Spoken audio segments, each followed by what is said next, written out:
You're listening to the Cyberwire Network, powered by N2K. Ugh, you said you were over him, but his hoodie is still in your rotation. It's time. Grab your phone, snap a few pics, and sell it on Depop. Listed in minutes, with no selling fees. And just like that, a guy 500 miles away just paid full price for your closure. And right on cue. Hey, still got my hoodie? Nope, but I've got tonight's dinner paid for. Start selling on Depop, where taste recognizes taste. List now with no selling fees. Payment processing fees and boosting fees still apply. See website for details. I've been talking a lot about NASA in the last few weeks. So if you've noticed, it's not just you, no. And that's because NASA's been quite busy, not just with Artemis 2, but in setting some aggressive goals and making sure that we all know about them. And by we all, I mean especially China. At a splashy PR event called Ignition this week, NASA's leadership reiterated their recent proclamations about the agency shifting from long-cycle program development to a more iterative, capability-based deployment. And as we've heard a bit recently from the agency, this kind of approach means moving Artemis architecture towards a more modular, repeatable system. That means standardized SLS configurations, incremental mission builds, and a target cadence that evolves from an annual lunar landing to potentially lunar landings every 6 months. Yes, every 6 months. You heard me right. That is absolutely an operational leap. If NASA can pull it off, the capability will rely on integrating commercial, reusable systems at scale. And to do that, NASA says it will have to procure flight hardware and services rather than develop bespoke systems. Now, that's great news for the space industry to be sure, but can industry actually meet that ambitious cadence reliably, especially given current bottlenecks in launch, landing systems, and surface infrastructure? Yeah, that's not a small question there. Now, that news was not all at the NASA Ignition event this week. Notably, it does appear that NASA is pivoting away from the Lunar Gateway in its current form and is instead prioritizing a lunar surface-first infrastructure. Lots of excited and skeptical chatter in equal measure abounds right now about NASA going full send on a moon base, as you might imagine. And as for the International Space Station, there's news about that too. 2030 is getting awfully close, and that's when the ISS is going to be decommissioned. But we still don't have a viable replacement for it. So it makes sense that NASA is now proposing a hybrid transition for the ISS. The proposal now is to attach commercial modules to the ISS so they can be validated in situ and then spin them off so they can operate independently in LEO. And, oh yeah, that's not all. There's also nuclear news. The Space Reactor 1 Freedom mission aims to demonstrate nuclear electric propulsion to Mars by 2028. Yeah. Feels appropriate here to quote NASA Administrator Jared Isaacman at Ignition, who said this: "If we concentrate NASA's extraordinary resources on the objectives of the national space policy, clear away needless obstacles that impede progress, and unleash the workforce and industrial might of our nation and partners, then returning to the moon and building a base will seem pale in comparison to what we will be capable of accomplishing in the years ahead." So, to me, the takeaway from the Ignition event this week was that NASA is making big bets for speed and flexibility.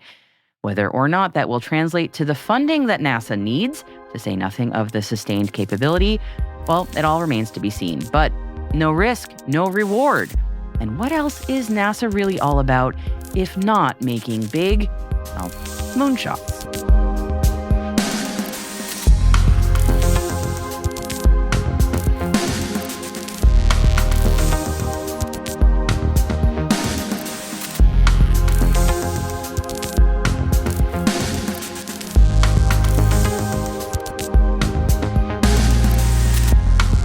Today is March 29th, 2026. I'm Maria Varmazis, and this is T-. Speaking of great ambitions, my guest today is ambition personified.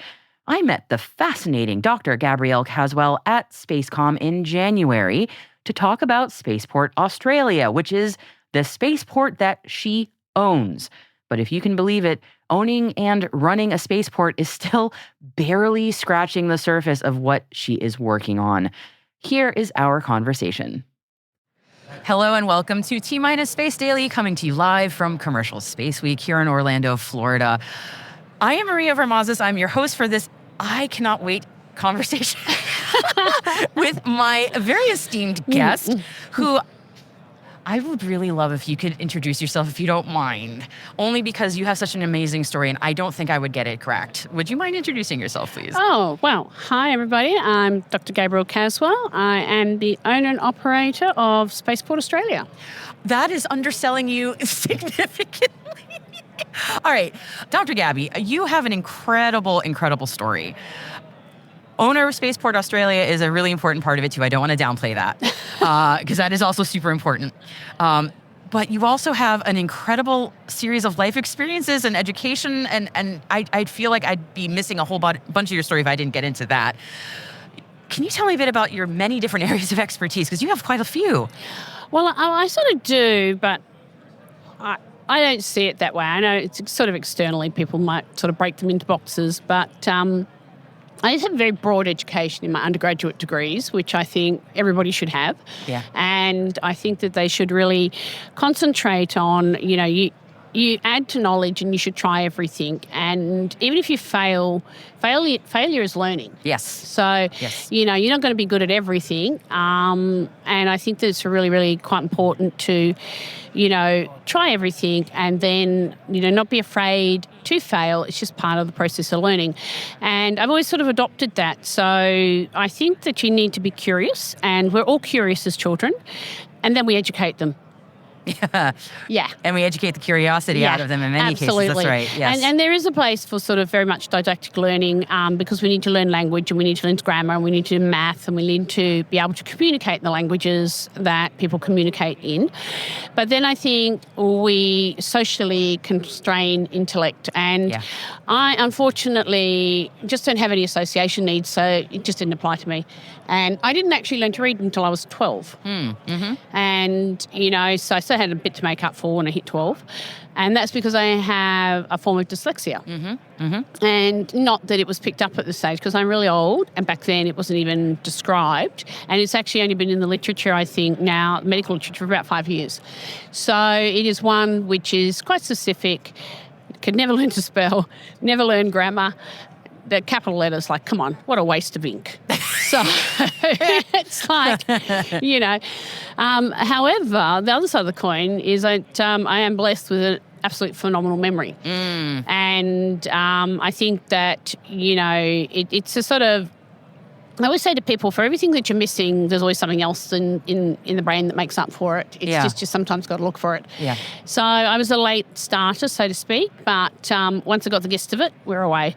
And, I didn't actually do very well in one of my friend's daughters was very upset with her final marks recently. And it's a very complicated marking system in Australia, and she didn't get into what she wanted to do. And she was actually looking after one of my cats who had pneumonia, and she just wants to be a vet. And I said, you know what? That's okay. It's okay. We've got this 12 months at the vet that you're working. We're going to set up a training program. And, I said, all learning is not formalised. All learning is everything that you do every day. Yeah. And I said to her, in today's scores, I would not have got into medicine. And that's important because the scores that we use to triage young people into medicine is actually about popularity, not aptitude. Really? And that's an important consideration because, when we are sick, we want people to understand us, we want people to look after us, and we want to be able to communicate with them. And yes, the technology in medicine is there, but I always say I'm a bit of a cheat learner. If it's in a box in a medical book, that's what you learn in the box. The bits in the box are good.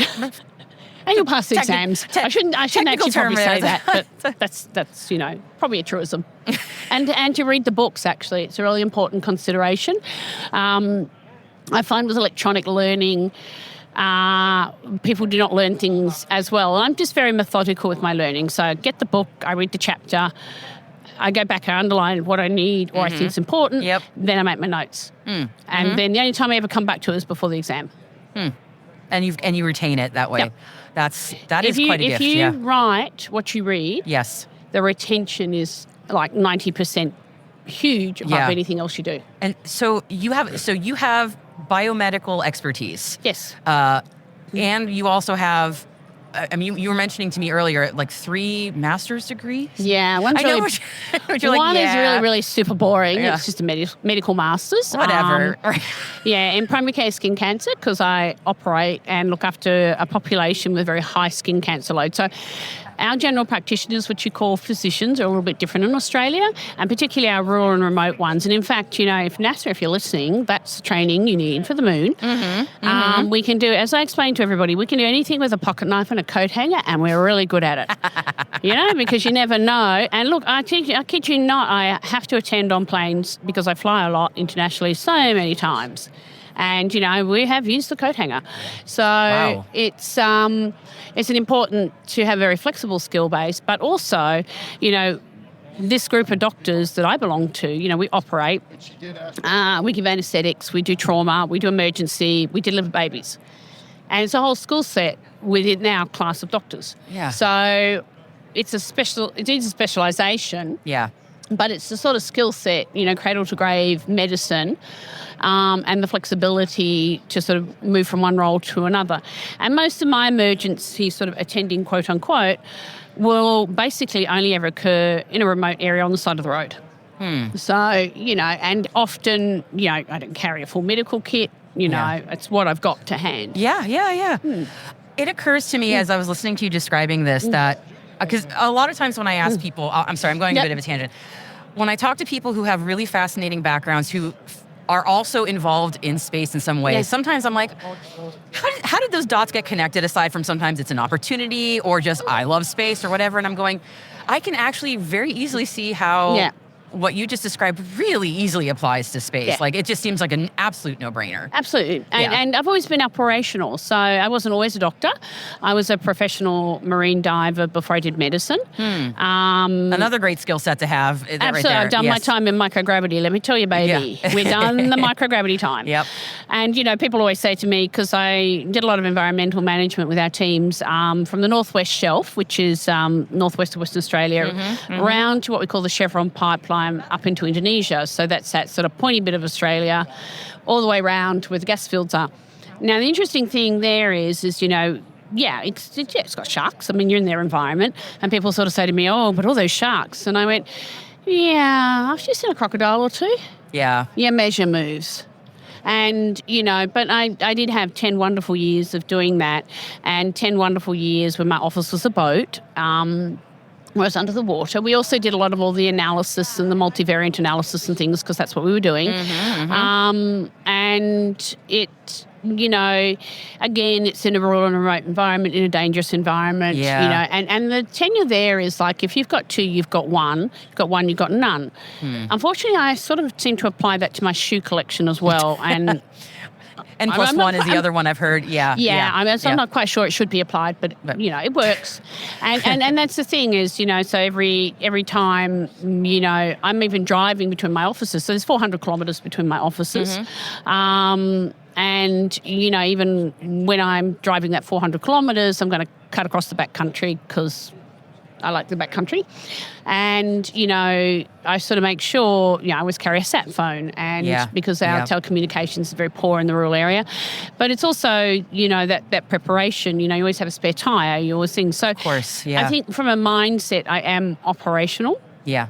And I think that it's a good skill for anybody to, use wherever they are in the world because, it's like you don't know when the electricity is going to go out. You don't know this, but it doesn't mean you have to carry the kitchen sink. Yeah. But you have to have useful equipment and strip down, because you've got to carry it, strip down to what, it's like a hiker, every gram matters sort of thing. Yep. And I think this is where that skill is completely transferable, into space. Yes. And it's quite funny when my youngest son was younger and we'd have people around for dinner, doing the kidlet thing and the parental sharing thing.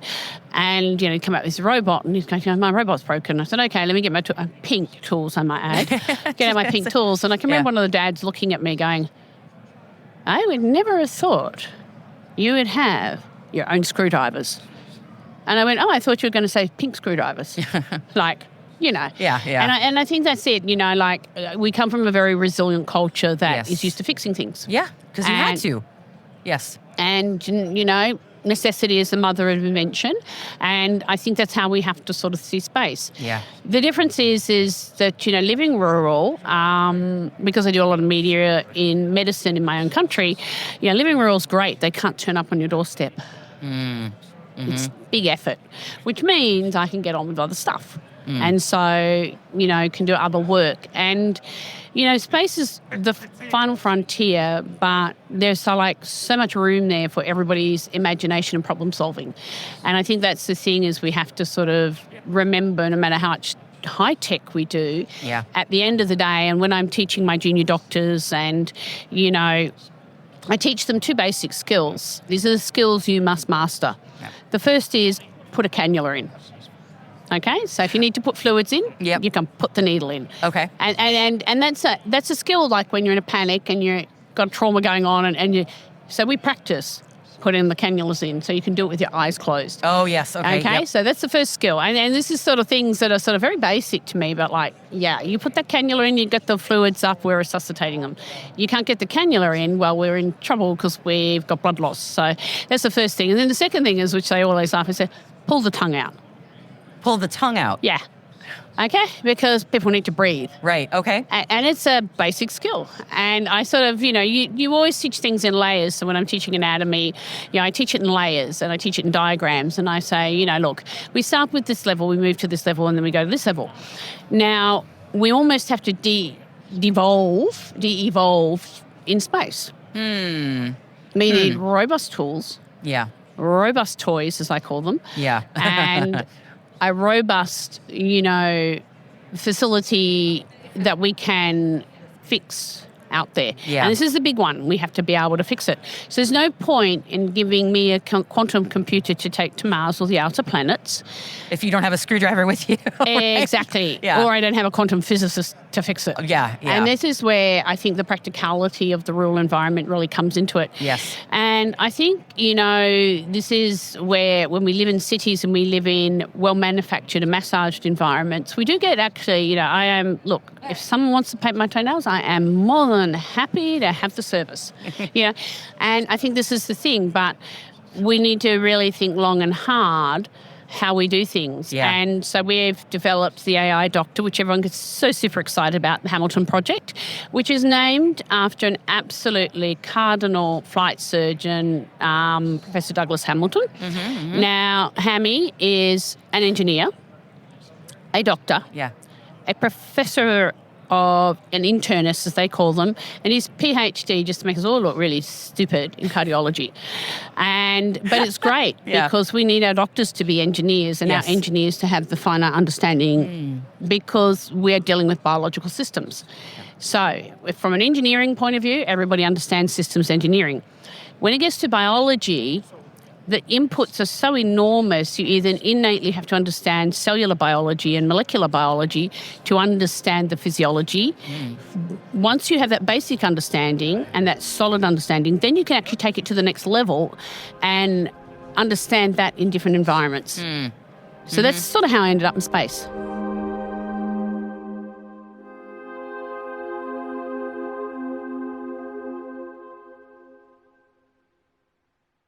We'll be right back. Eczema is unpredictable, but you can flare less with Ebglyss, a once-monthly treatment for moderate to severe eczema. After an initial 4-month or longer dosing phase, about 4 in 10 people taking Ebglyss achieved itch relief and clear or almost clear skin at 16 weeks, and most of those people maintain skin that's still more clear at 1 year with monthly dosing. Ebglyss, lebrikizumab LBKZ, a 250 milligram per 2 milliliter injection, is a prescription medicine used to treat adults and children 12 years of age and older who weigh at least 88 pounds or 40 kilograms with moderate to severe eczema, also called atopic dermatitis, that is not well controlled with prescription therapies used on the skin or topicals, or who cannot use topical therapies. Ebglyss can be used with or without topical corticosteroids. Don't use if you're allergic to Ebglyss. Allergic reactions can occur that can be severe. Eye problems can occur. Tell your doctor if you have new or worsening eye problems. You should not receive a live vaccine when treated with Ebglyss. Before starting Ebglyss, tell your doctor if you have a parasitic infection. Ask your doctor about Ebglyss and visit ebglyss.lilly.com or call 1-800-LILY-RX or 1-800-545-5979. This episode is brought to you by State Farm.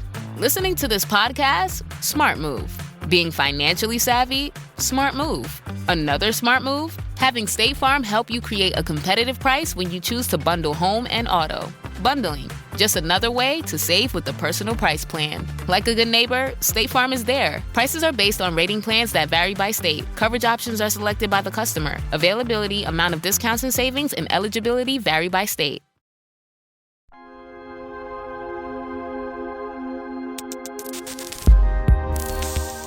Okay, I'm following this because if you think of the human body as a system of systems, I absolutely can. So I briefly went to engineering school. I had many medical friends. Yep. And I remember many of them, that crossover was often how they explained it as well. Yep. It absolutely tracks. I completely get what you mean. The difference is if we're So allowed many to say the variables word, there. biology is a bitch. Yeah. And she is untamable. Yeah. But the thing is it's completely integrated, and people don't really have an appreciation of this, because even as we've started, moving in, modern medicine is based on, ancient medicine, and ancient medicine actually goes back, we know it goes back to the Denisons, who are 100,000, 120,000 years old now. Mm-hmm. And this is a really interesting thing because, I give a lecture on the microbiome. So, and I say to people, people need to get their heads around, how the human body works. And I say to people, look,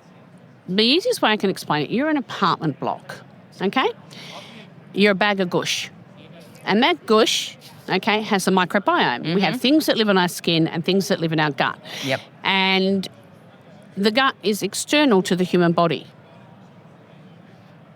Okay? Okay, all right. I'm with you. I'm just going to stay with you. So think about it very carefully. We start with the mouth. Yes. We go through the oropharynx, we go down to the gut, we go down to the stomach, we go down to the bowel, and we go down to the anus. Mm-hmm. It's external to the human body, as is the female uterus. A big, long pipe that just goes through. Exactly. Yeah. Or a toroid, actually, truly. Just basically You've got it. Yep. And that pipe houses something like, well, depending on what paper you read, 2,000 to 5,000 organisms. Yep. Okay? And those organisms talk to your mitochondria, which are in your cell, and your mitochondria. The powerhouse of the cell, as the meme goes. Yes, that's right. And the mitochondria are an intercellular obligate symbiote. So what runs our body is actually our mitochondria and our microbiome. So do we have free will? Let's really get into this. Yeah, exactly. You hit it on the head. Do we have free will? But the thing is how is that interaction going to be? Yeah. In space. Now, the other fascinating thing with mitochondria, so there is a professor, I think he's Glenn Jeffrey is his name, from King's College in London. And you've got to look this up on YouTube. After you've listened to this, of course. But you've got to look him up. He's just fascinating. He does all this red light study. So he's got this, you go through the lectures, and there's one that's just a corker. And he says, the mitochondria wake up, and if you put a certain wavelength of red light on it, okay, and you just have to do it through your eyes. There's an app on the App Store, okay. The mitochondria, wherever you put the red light, the entire mitochondria in the body, quote unquote, switch on. Mm-hmm. You get to midday, they'll go on holiday. So you have a certain period in the morning where you can wake up your mitochondria and charge them up. And once you charge them up, they're great for the day. Now, the interesting thing is they have just done some electric scanning microscopes. They talk to each other just to freak you out. I'm fascinated. I'm more fascinating than freaked out. That's look, honestly, it's just fantastic. Yeah, that's so amazing. If we get to space, and this is where things get, straight into space. So we've got the mitochondria. Everybody understands it's like the battery of the cell, blah, blah, blah. Yeah. But cells are a biological system, and therefore everybody's familiar with acids and alkaline, and they have an operating zone, okay? And if that operating zone moves up or down, we get dysfunction, okay? So when we're in, say, the ISS or any enclosed environment, okay, we get what we call carbon dioxide toxicity. And one of the things that happens at a cellular level, it becomes acidified. Now, once it becomes acidified, the mitochondria become dysfunctional. Okay. So now we're linking our environment basically to the internal mechanisms of the cell. And, carbon dioxide toxicity is actually quite an issue. And this is where we get into the point of, environment is important. The materials we use to make things are important because it changes the biofilm of the bugs. And biofilms are, they're just a fascinating thing, but I just call them the slime bags. That's kind of how I visualize them, to be honest. And that's what they are, but they're protective bags. Yeah. So when we're looking at antibiotic theory, if we go back to medicine, people say, how do you know what antibiotics to use for that? And I said, well, I sit down and I learn antibiotic theory. So the antibiotics will, attach themselves to different parts of the cells or stop replication in certain ways. And so if we have a bacteria that's really hard to get rid of, like TB, that's actually sort of got a layer around it that most antibiotics can't get through, so we have to use a special antibiotic or 5 antibiotics at the moment, to get into it to kill it. So these are the sort of things that I think, that's where the biology comes into the engineering, and where the engineering needs to complement the biology. Yeah. And it takes a very specialized set of knowledge and to be able to piece those pieces together. Broad background. Yeah, that's broad background. Yeah. You got to have a broad scientific background. That's right. And I have a lot of engineering students that I mentor in Australia, and they always say, what would you tell me to do? Learn about everything, right? No, I say a minimum of 2 units of developmental biology, because you do not have to recreate, if you're into robotics, you don't have to recreate a mechanism for the robot to walk. Yeah. Okay? Yeah. Because what you do is you look at nature, it's already done it. Yeah. And developmental biology will give you that. We were talking about the why a spaceport question, and you had gotten into some really fascinating history about the area around your spaceport and why it mattered to you. I wanted to hear that, if you don't mind. Oh, well, it's actually beautiful. really it's so pertinent. So we have Artemis on the pad. Yeah. And of course, Apollo 11, they landed on the moon. And what a lot of people may have forgotten, because we're now a couple of generations away from that thing. So when Apollo went up, Australia was recruited to use its radio telescopes and things to be the link because of where we're positioned and, as the moon moved around the planet and everything. So anyway, Apollo 11 got lost. And they had to do the basic math, and they found it. And basically we have Timbidjadudla, I think is how we say the name. And then we have Honeysuckle Creek. And then we have Parkes, which is the really big telescope called the Dish. So Australians give everything a nickname. We just call it the Dish. The Dish, yeah. And there's actually a movie. It's actually mandatory homework before Artemis. It's called the Dish. I need to watch it. Yes. Yep. And then where I live, in a little town called Moree, which is a large agricultural centre, we had the OTC station, the Overseas Telecommunication antennas. So we had them in Carnarvon. So Carnarvon's like if you're going to drive from my place to Carnarvon, 30 hours across the country. And then we had them in Moree. So what happened was the information came down. It came down to Parkes. Parkes zapped it to Moree. And we sent it to the world. So your pictures of the first man walking on the moon came from my wee little town. That's a beautiful story, and I think that history needs to be known much more broadly. So Absolutely. Thank you for sharing about that. Yeah. And I do need to see the Dish. That is definitely Everybody on my homework. needs to see the That Dish. is so important. And I'll warn you, if you come out to Outback Australia, you will be, it's a line in the Dish, you will still be fed half a sheep for lunch. I'll try it. I'll go for it. Why not? I'm Greek enough. I can handle that. I'm not. And actually, I think it's on YouTube, and you can download it quite easily. But look, it's everybody's homework. I keep putting it on the Lincoln page. Yeah. You got to watch the Dish before Artemis goes up. That sounds like a proper homework for me to be doing. So, well, Dr. Gabby, honestly, it's not often I get to talk to a polymath. So I really, really enjoyed speaking with you and just hearing all these amazing thoughts that you have. Thank you for spending some time with me. It's been really cool getting to know you. And thank you for having your me. students are very, very lucky to have you. My goodness, to have all these different systems of knowledge that interact this way, that is really quite a treat. Yeah, So- well, they're our next generation. You know, like I'm way too old. I will never go to space. I am truly way too old. And, you know, I sort of see the spaceport development.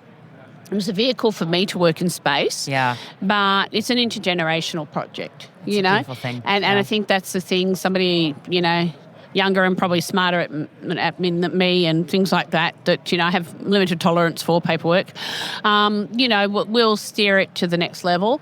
And then it places Australia in space. So when I opened the spaceport, Australia was not in space. We Yeah. didn't even have a space agency. Yeah. So, you know, I sort of kept waiting. And I said to my husband, if I don't do this now, like, you know, Somebody needs to do it. That's right. Well, it's my retirement project because I'm clinically, you know, I'm semi-retired from medicine now, so it's my retirement project. Girls got to have some fun, you know. Just a small side thing there. So Yeah, well, why you know, not? what's a got to have a project. That's right. You know, Gotta everyone's stay got to have a busy. project. Gotta stay. Well, thank you for sitting down with me today. I really Thank you. appreciate it. Thank you for Thanks. having me. Of course, my pleasure.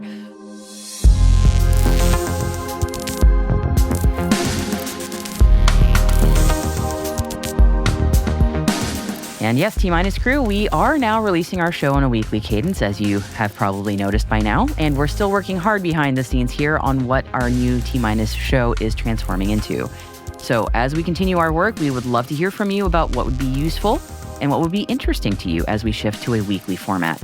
So again, for your feedback, space@n2k.com is our email. We would love to hear what you think, and thank you again to everyone who has written in so far. Please keep it coming, and we greatly appreciate it. That's T-Minus Deep Space, brought to you by N2K Cyberwire. We'd love to know what you think of our podcast. Your feedback ensures we deliver the insights that keep you a step ahead in the rapidly changing space industry. If you like the show, please share a rating and review in your podcast app. Or you can send us an email to, again, space@n2k.com. We are proud that N2K Cyberwire is part of the daily routine of the most influential leaders and operators in the public and private sector, from the Fortune 500 to many of the world's preeminent intelligence and law enforcement agencies. N2K helps space and cybersecurity professionals grow, learn, and stay informed. As the nexus for discovery and connection, we bring you the people, the technology, and the ideas shaping the future of secure innovation. Learn how at n2k.com. N2K's lead producer is Liz Stokes. We're mixed by Elliot Peltzman and Trey Hester, with original music by Elliot Peltzman. Our executive producer is Jennifer Iben. Peter Kilpie is our publisher, and I am your host, Maria Varmazes. Thank you for listening. We'll see you next week.